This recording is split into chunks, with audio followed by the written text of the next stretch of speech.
Muy buenas noches, amigas, amigos. Es para mí un placer estar con ustedes en esta ocasión, en la cual me ha invitado la Universidad José Martí de Latinoamérica, gracias a su rector Alejandro Valadez. Estamos en el 5º Congreso de Neuroeducación y la pregunta inicial sería, bueno, ¿y la cultura, las artes, cómo se embonan en esta cuestión interdisciplinaria?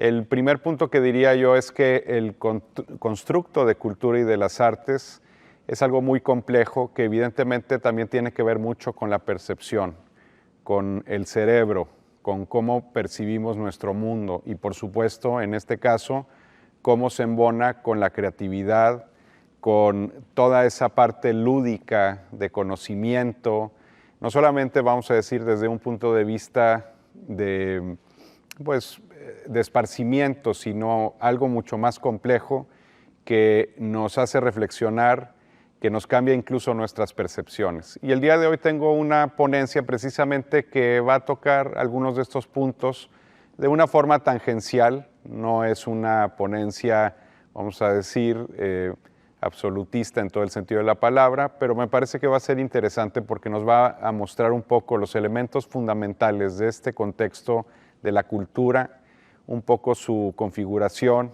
y finalmente su intersección con el día de hoy. Precisamente hay que entender que estamos en un contexto muy particular, todavía aún dentro de una pandemia de COVID-19, y hay que decir que estos elementos que el día de hoy vivimos, pues son algunos que no se habían vivido en muchas generaciones. Y me parece que esto también trastoca un poco el mundo de la cultura y de las artes en muchos sentidos, sobre todo porque esto ha provocado una nueva asimilación de, por ejemplo, de las manifestaciones artísticas, por poner un ejemplo. Pero no nos vayamos tan allá, vamos a hacer una inmersión un poco más precisa en este tema que a mí me parece fascinante y que además, en cierta forma, sigue siendo un tema fundamental el día de hoy. La cultura y las artes, entonces, en nuestro tiempo es el nombre de esta ponencia y es una especie de introducción. ¿Qué es cultura? Sería la primera pregunta que tendríamos que realizar para poder encontrar una definición más o menos adecuada a nuestro tiempo. La realidad es que muchos estudiosos, muchos académicos han definido y redefinido el tema de cultura. Hay que decir que desde un punto de vista muy tradicionalista, la cultura estaba muy ligada también con las artes y en ese sentido, sobre todo hay que considerar con las que hoy consideramos bellas artes. Esto me parece que es un error muy claro y que afortunadamente se ha ido redefiniendo en el siglo XX. Decía, por ejemplo, Pierre Bourdieu, el gran sociólogo francés, que la cultura está ligada a la crianza y a la educación, y eso es cierto. Todo el conocimiento humano nos va llevando a un proceso de aprendizaje, el cual tenemos desde nuestra primera infancia. Incluso hay quienes han expuesto que este conocimiento lo traemos desde los primeros contactos con estímulos en el útero. Así que este es un tema muy interesante, desde ahí se empieza a formar este contexto cultural de cada individuo y nos vamos a dar cuenta, sin embargo, que cada individuo tiene una propia experiencia cultural o va construyendo ese entramado de conocimientos, de gustos, de actividades, de elementos lúdicos, creativos, que podríamos decir que es lo que es la cultura. La cultura está ligada entonces a los seres humanos, no ocurre con los animales, no existe una cultura de los perros y quienes lo digan están totalmente equivocados. La cultura se basa en un conocimiento y ese conocimiento muchas veces tiene elementos de técnica, tiene elementos también de tradiciones, de folclore, vamos a decir, de mitología. Y estos elementos que van construyendo nuestro entorno, podríamos decir que es lo que es la cultura. La cultura nos puede llevar desde un partido de fútbol, efectivamente, hasta una carne asada, pero también nos puede traer a un teatro a ver alguna manifestación escénica. Entonces, por lo tanto, es un elemento bastante más complejo simplemente llevarlo al terreno de las bellas artes. Nick Couldry, que es otro gran académico, sobre todo de los medios de comunicación, dice que debemos de estudiar flujos de significado, interacción, diferenciación e intersección de culturas. Este es un tema muy interesante, porque sobre todo él nos ha propuesto que la cultura es dinámica y va teniendo una influencia sobre todo en las idas y venidas de nuestras interrelaciones o de la comunicación. Y esto es algo muy interesante porque entonces echa por tierra la noción de que solamente existe una cultura pétrea que todos la asimilamos como si así nos la hubieran enseñado y en cierta forma ponen en entredicho estos fenómenos culturales, o podríamos decir formaciones culturales como la cultura nacional, por poner un ejemplo, donde parece que todos tendríamos que embonar con los mismos estándares de lo que significa a lo mejor ser mexicano, y a lo mejor si nos están escuchando desde otros lugares de Latinoamérica, pues lo que significaría ser latinoamericano, ser cubano, venezolano, colombiano, etcétera, etcétera. Jim McGuigan, otro sociólogo o estudioso desde el punto de vista de la teoría social, dice que la cultura son elementos significativos de cualquier práctica. Entonces nos vamos dando cuenta cómo se va haciendo más compleja esta definición de la cultura y más bien deberíamos de ver que es un fenómeno que abarca diversos complejos. Y finalmente Dietrich Schwanitz, que fue un escritor que realizó un bonito libro por ahí disponible sobre la cultura y hace, digamos, una revisión un poco más personal, no tan profunda académicamente, pero muy deliciosa. Dice, es la comprensión de nuestra civilización. En cierta forma, la civilización nos remite finalmente a este tema que es la cultura. La civilización es todo aquello que lo vemos pues tangible frente a nosotros. Y de esta forma vemos que la cultura es un fenómeno, por un lado, muy complejo, es cambiante, se transforma, pero evidentemente tiene que ver con prácticas significativas del ser humano. Hablaba entonces de esas prácticas significativas, es algo que también lo ha dicho Jim McGuigan, y está esto relacionado también con comunicación, placer e identidad. Lo que es una certeza es que la cultura también nos permite pertenecer a algo. Aunque no compartamos todos los elementos que parece que definen, por ejemplo, a los mexicanos, formamos parte de todo ese contexto de mexicaneidad, por poner un ejemplo.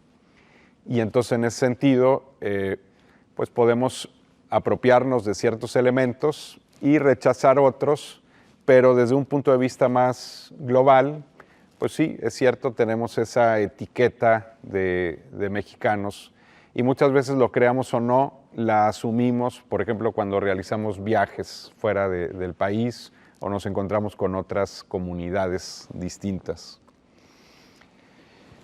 Ahora, lo interesante es que el tema de cultura realmente se ha ido bifurcando en diversos términos, algunas veces compuestos porque son relativos respecto a otras disciplinas que se van apropiando un poco de la complejidad de lo que significa este contexto de cultura.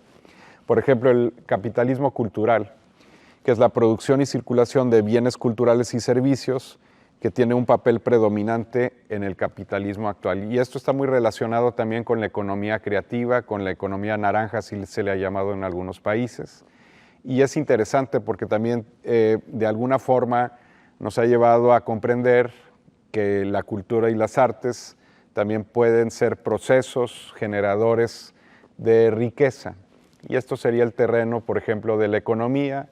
Se ha hablado muchas veces que es una economía que no siempre es formal, pero que tiene un impacto bastante considerable en cualquier, digamos, PIB nacional de cualquier parte del mundo.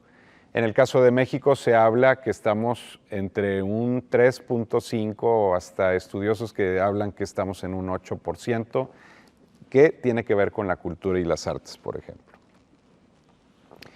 La cultura y la economía entonces nos habla de industrias culturales, que son organizaciones que producen y ofrecen productos que antes que nada tienen un significado. Esto es interesante porque estamos finalmente en el sector de servicios. No es un elemento de producción, vamos a decir, esta cuestión de la cultura o las artes llevadas a un proceso económico. Este tipo de industrias más bien ofrecen servicios que muchas veces apelan a cuestiones intelectuales, como por ejemplo la producción de libros.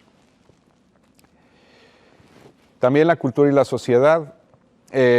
Aquí encontramos también algunos elementos como el elitismo cultural, la preferencia por la alta cultura, vamos a decir, y esto a veces ha estado ligado a la idea de las bellas artes, como si solamente estuviera enfocado a una cierta élite. Y me parece que esta es una preconcepción que hay que irla echando por tierra. Quienes hemos dedicado nuestra vida al sector cultural de una forma profesional, nos damos cuenta que eso está mucho más, es mucho más complejo de lo que a veces lo consideramos, o a veces como está estigmatizado el tema de la cultura y de las artes. Entonces, de alguna forma pareciera que algunos tienen superiores poderes de discriminación de una minoría crítica.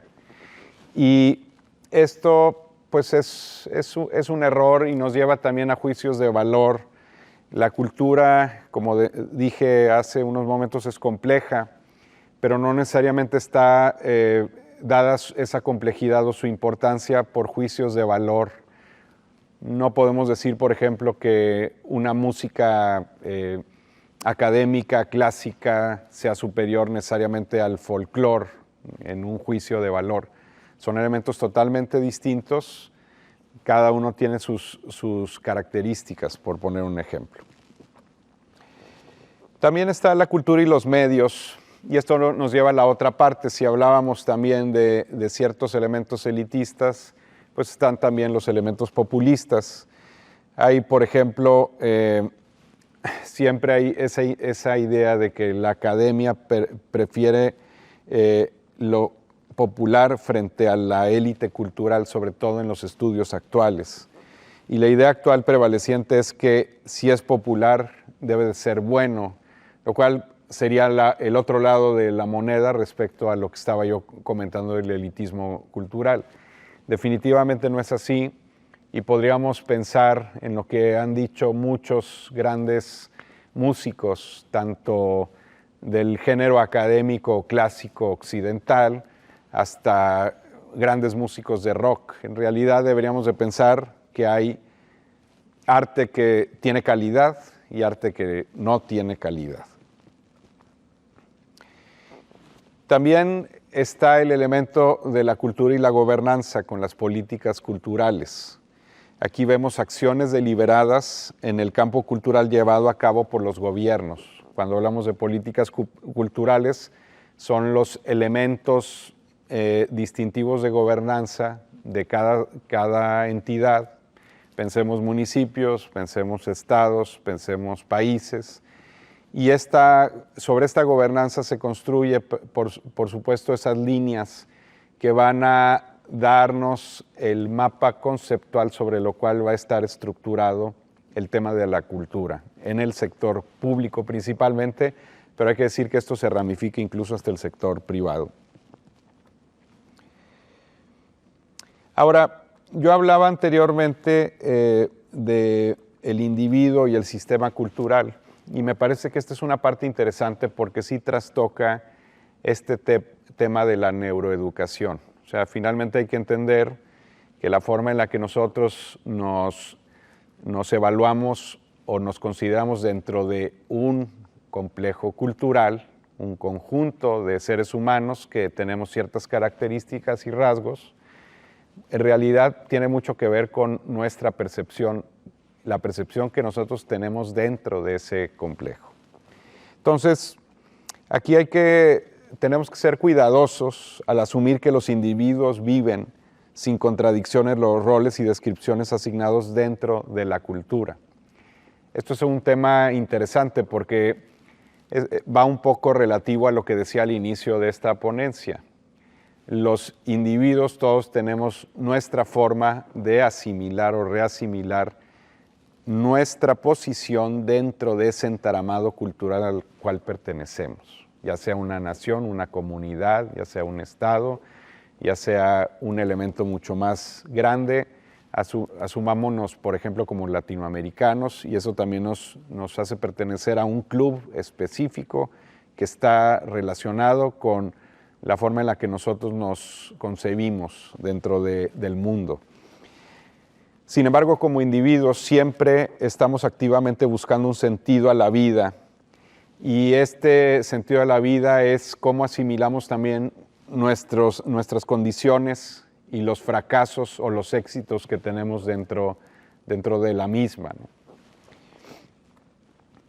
Entonces el individuo construye su vida y su sentido de ser a partir de los medios y condiciones que están a nuestro alcance. O sea, pensemos por ejemplo en el fenómeno de la educación.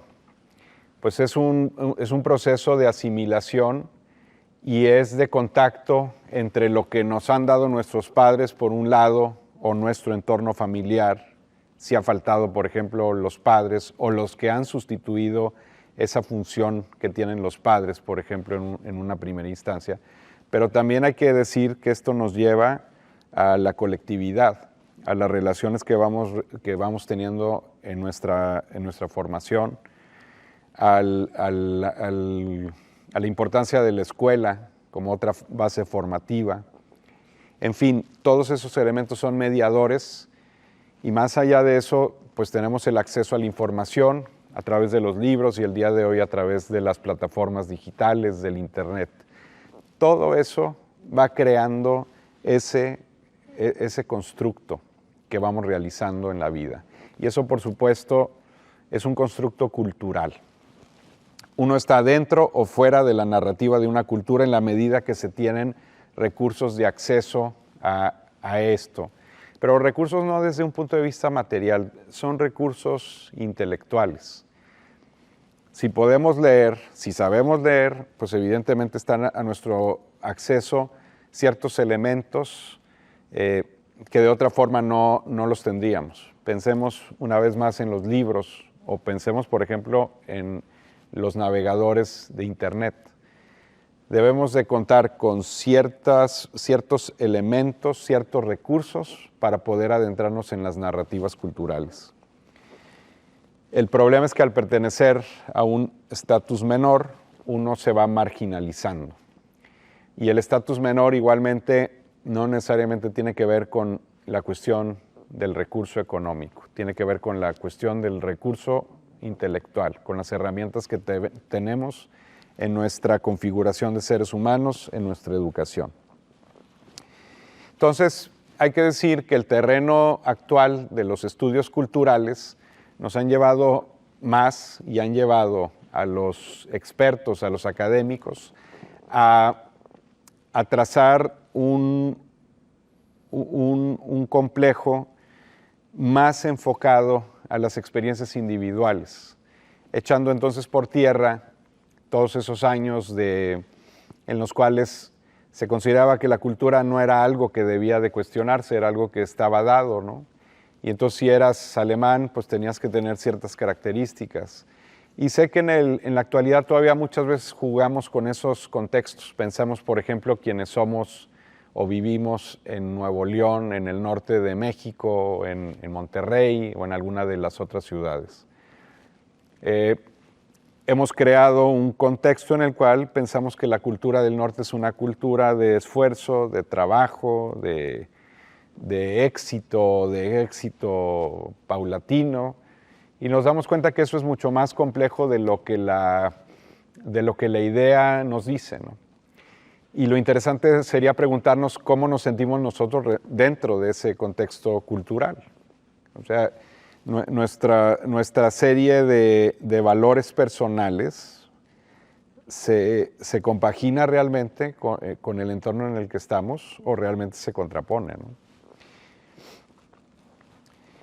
aquí tenemos un diagrama muy interesante de lo que es la experiencia cultural, o sea, de lo que significa es un poco el conocimiento, cómo lo construimos y cómo está relacionado finalmente con la cultura.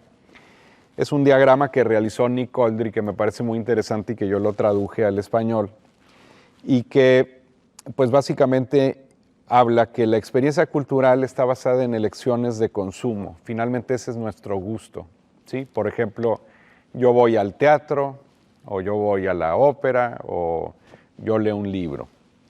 Esas son elecciones de consumo. Y estas elecciones de consumo siempre van de la mano de una interpretación. Puede ser una interpretación muy compleja, pero puede ser una interpretación relativamente simple, ¿sí? Tan simple como me gustó esta película o no me gustó. Me gustó esta lectura por A, B y C o no me gustó por A y B. Y lo interesante es que esta experiencia cultural va con un proceso de mediación, porque todo esto nos va a llevar a una conversación. Y curiosamente el día de hoy las conversaciones parece que más las realizamos más en las plataformas digitales, en el Facebook, que se ha vuelto una selva de la conversación, más que en lo personal, que en el café. Y constantemente estamos teniendo diálogos sobre nuestro consumo, o sea, sobre nuestra cultura. Esto es interesante porque lo hacemos evidentemente sin nunca preguntarnos, ¿verdad? ¿Qué es lo que estamos haciendo ahí? Simplemente damos opiniones, se nos antojó compartir alguna cosa, se nos antojó criticar, a veces con bases, a veces sin bases. Pero de alguna forma todo esto nos está llevando a una especie de reflexión sobre la cultura. O sea, y esta mediación a través de los límites materiales nos va a llevar de nuevo a la acción, que es la elección de consumo. Es tan claro como vamos a un restaurante chino, nos gustó, ¿sí? El sushi, no, perdón, ese es japonés, ya me estoy yendo a otro lado. Pero bueno, vayamos a un restaurante japonés, nos gustó o no el sushi, ¿sí? ¿Y qué pasó ahí? Viene una serie de elementos que están relacionados con nuestras recolecciones cerebrales de lo que para nosotros significa el estándar de un buen sushi, ¿sí? Y este lugar, pues resulta que no nos gustó porque tal ingrediente no se trabajó como nosotros hubiéramos pensado o dentro de nuestro marco de referencia. Y lo comentamos con nuestros amigos con los que fuimos al restaurante y decides entonces no volver a ir a ese restaurante y mejor ir a probar otro sushi de otro lugar. Ese es un elemento quizá hasta banal para algunos, pero refleja un poco lo que significa ese consumo cultural y artístico, pero lo pudiéramos llevar a un elemento más complejo como pensar la sonata a Kreutzer de León Tolstoy. Y la pudimos haber leído y luego la comentamos, la reflexionamos y llegamos a decir si realmente nos gustó o no nos gustó este libro y por qué razón. Y si esa lectura nos provocó reflexionar o repensar un poco cómo estamos nosotros asumiéndonos dentro de la cultura en ciertos temas, porque eso es lo interesante. O sea, la literatura, nuestras lecturas, ensayos, novelas, poesía, nos llevan a tener un cierto contacto con nuestro bagaje de recolecciones almacenados en nuestro cerebro y nos va a conectar con ciertas sensaciones, con ciertas reminiscencias y nos provocarán placer o nos provocará repulsión. Pero también es cierto que nos podrá provocar reflexiones respecto a nuestra cultura. Pensemos, por ejemplo, el posicionamiento del hombre y de la mujer dentro de una comunidad. Todas estas relaciones de género están, por supuesto, relacionadas también con la experiencia cultural. Ahora, habiendo entendido eso, entonces, Quizá algunos de ustedes digan, bueno, pero ¿y qué pasa con las artes dentro de todo esto? Porque he hablado de cultura.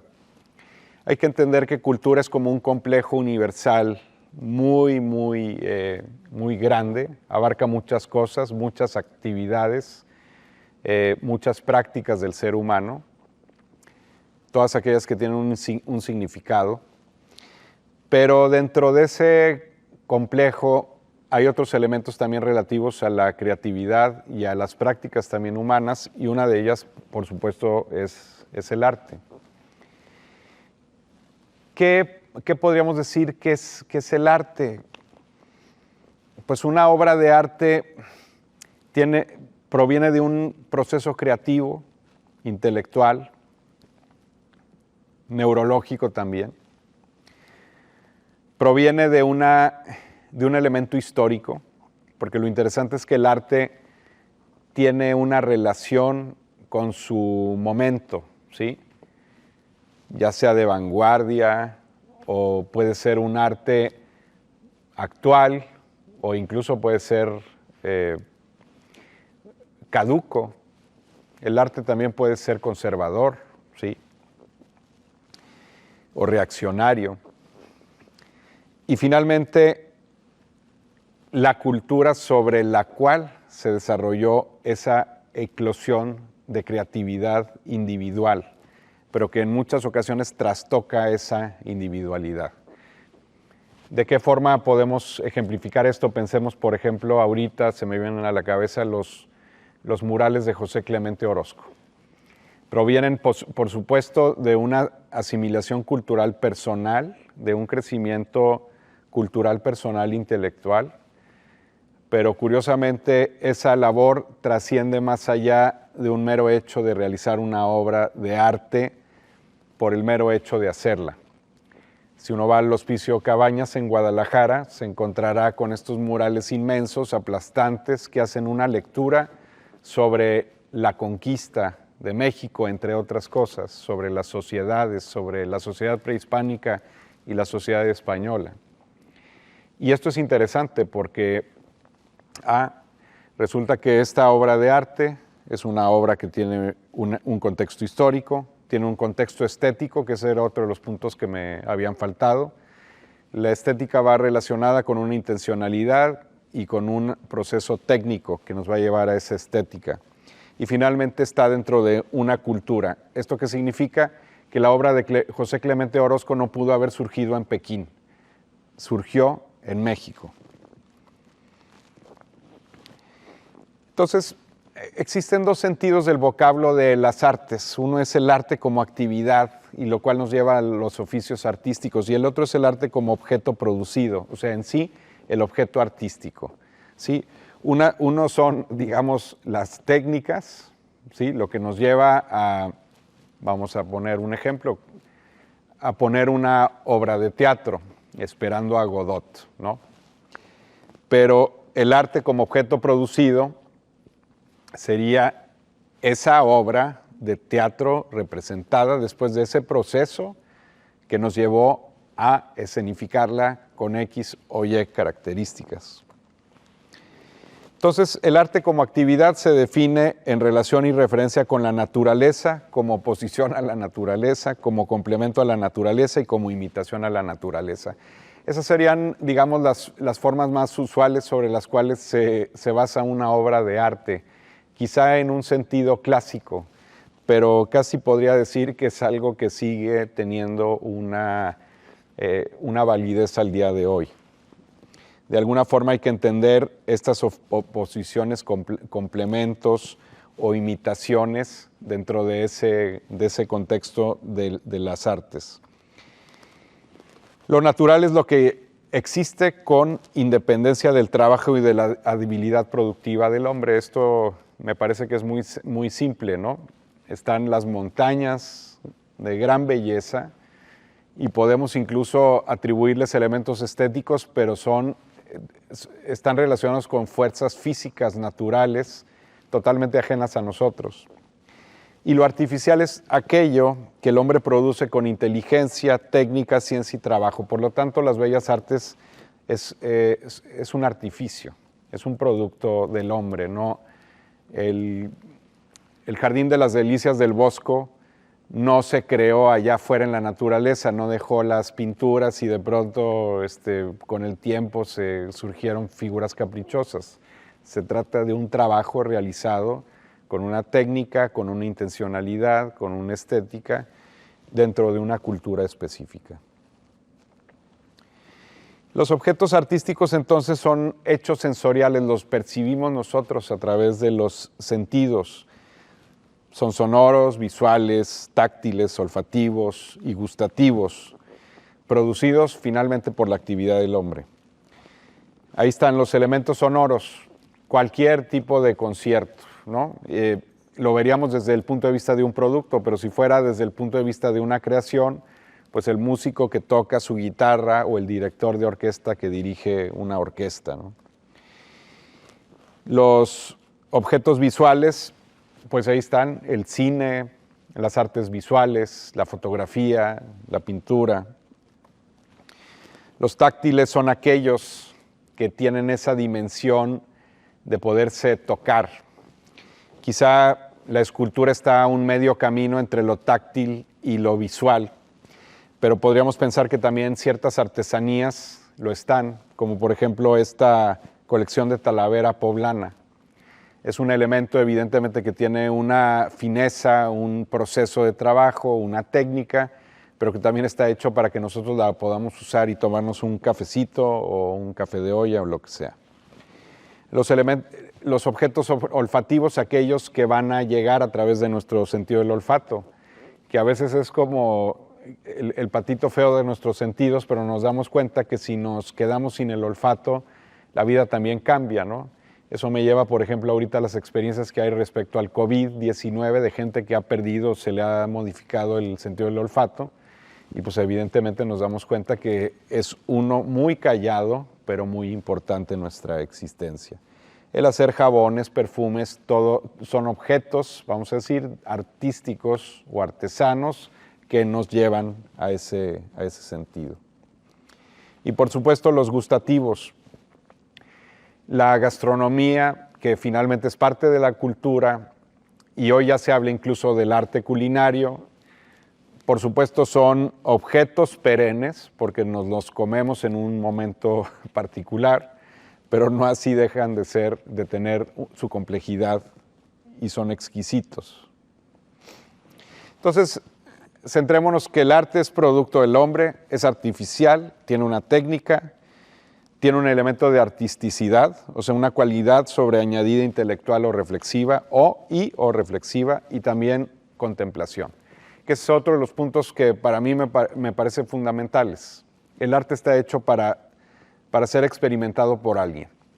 Cuando a veces me he encontrado yo a artistas que dicen, no, yo nada más produzco mi obra para mí, pues entonces comenzando desde esa perspectiva, no habría ninguna razón para, vamos a decirlo ya desde un punto de vista público-cultural, no hay ninguna razón para financiarte ninguna obra que va a ser solamente para tu consumo personal. Eso tú lo puedes hacer o yo lo puedo hacer.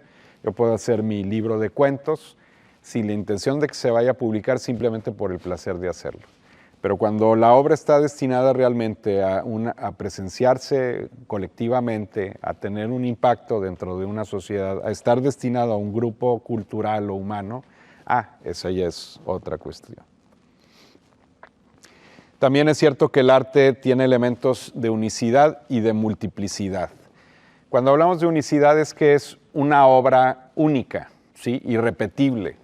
Puede ser una obra que por supuesto tenga influencias en otros artistas que van a realizar o se van a inspirar en esa obra, ¿no? Ahí hay un cuadro de Remedios Varo, por ejemplo, y claro que ha tenido una influencia posterior en otros artistas. Pensemos, por ejemplo, en la Quinta Sinfonía de Beethoven. Es irrepetible esa obra, es una obra única, y sin embargo hay compositores que lo han tomado como modelo y como inspiración. Entonces están construyendo otras obras únicas, pero con ciertas referencias previas. Pero cuando hablamos de multiplicidad, son esas obras que por su contexto tienen un elemento repetitivo o reproductivo. El arte gráfico es uno de esos. Son obras que valen como arte, pero puede ser una serie de grabados, de 50 o de 100 grabados. Cada uno tiene el mismo valor, pero es dentro del contexto de multiplicidad. Lo mismo pasaba con esta merda d'artista de Manzoni, ¿sí? Manzoni, un iconoclasta que, pues, en cierta forma fue reproduciendo estas latas que según esto estaban rellenas de su excremento, que en realidad no era su excremento, era otra tierra, arcilla y cosas, pero él estaba haciendo una crítica precisamente a ese arte que se reproduce. Entonces, esto nos lleva a la otra parte. ¿Quién está del otro lado de este proceso? El gusto, lo que hace que nosotros conectemos o no con el objeto, con el proceso artístico. De alguna forma, nosotros, el realizar un gusto y el pasar ese filtro del objeto artístico por nuestros parámetros personales, nos hacen más conscientes de lo que estamos presenciando, ¿sí? No solo somos unos meros consumidores que nos vamos a sentar porque es que lo debemos de escuchar, sino podemos hacer un proceso mucho más consciente. Nos hace más exigentes con las propuestas y resultados artísticos. Nos abre más posibilidades de disfrute del objeto artístico. Nos ayuda a construir una base de datos propia, un cuerpo de conocimiento referencial enfocado a nuestras experiencias artísticas. Y es el resultado de mayores procesos de reflexión. Por eso también es cierto que nuestra interacción dentro de la cultura o con la experiencia artística va cambiando a través de los años. Muchos, por ejemplo, pudimos haber visto en nuestra juventud la obra de Andy Warhol, a lo mejor sin habernos adentrado en Rembrandt o en otros maestros, o en Velázquez. Y nos vamos a dar cuenta que de pronto van a fluctuar nuestros valores y nuestros gustos artísticos, precisamente porque nos adentramos con otros elementos a veces más complejos o que nos apelan mejor a un cierto momento particular de nuestra existencia o de nuestra vida. Y finalmente esto quiero que nos lleve a, ya para cerrar esta ponencia, que imagínense estos procesos en un entorno de desigualdad actual que tenemos por la cuestión de la pandemia, ¿sí? Los datos duros actuales son que en el 2021 el rubro cultural, el cual en estos tiempos de COVID-19 sabíamos que iba a estar mermado, tuvo un aumento del 0.1%, por ejemplo, respecto al año anterior, y sin embargo el 25% del mismo, es decir, 3.500 millones de pesos, se van a un proyecto en la capital del país, en Chapultepec, ¿sí? Imagínense el panorama que tenemos local, estatal, cada una de las 32 entidades del país. Recursos que no están siendo empleados para fortalecer los ecosistemas artísticos y culturales que tenemos en cada estado y que por supuesto van a tener una incidencia en el espectador, en el ciudadano o en los que nos relacionamos con el fenómeno de las artes, los que estamos dentro de esos procesos de alguna forma.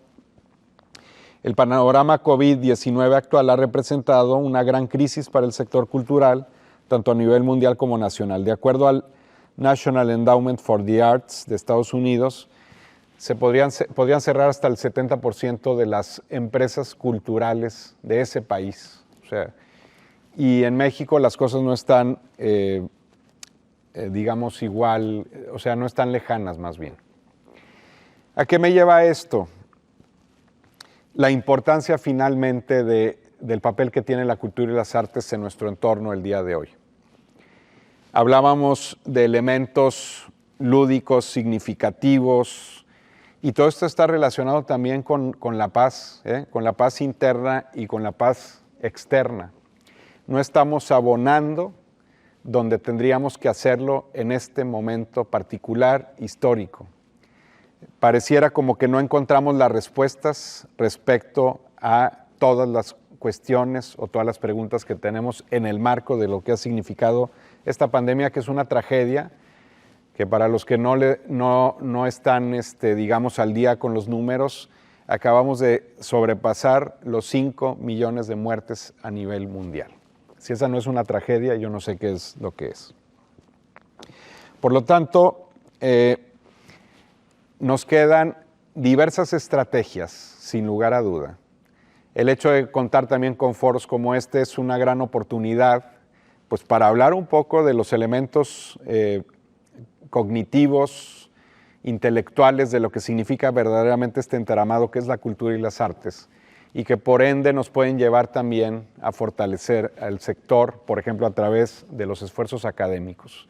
Por eso también necesitamos profesionales del sector que comprendan toda esta fenomenología y también, por supuesto, que entiendan que el que nos dediquemos a este tema de forma profesional, estamos también abonando a cortar esas desigualdades que nos encontramos todavía el día de hoy. Por lo tanto,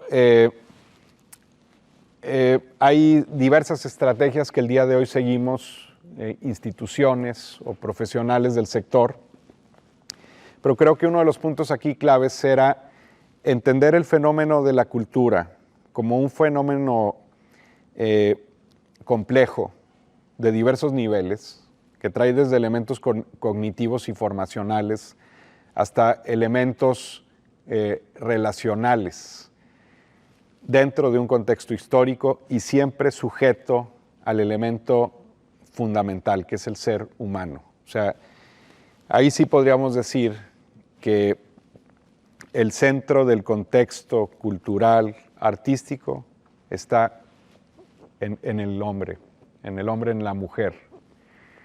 Y eso es interesante, porque nos habla un poco de lo que se ha ido logrando a través de los años, de lo que se ha ido construyendo, y espero que hayan podido disfrutar, o al menos que les haya yo movido algo con esta ponencia en este momento también particular, muy, muy interesante y de reflexión, que es este 5º Congreso de Neuroeducación. Muchas gracias a todas y a todos.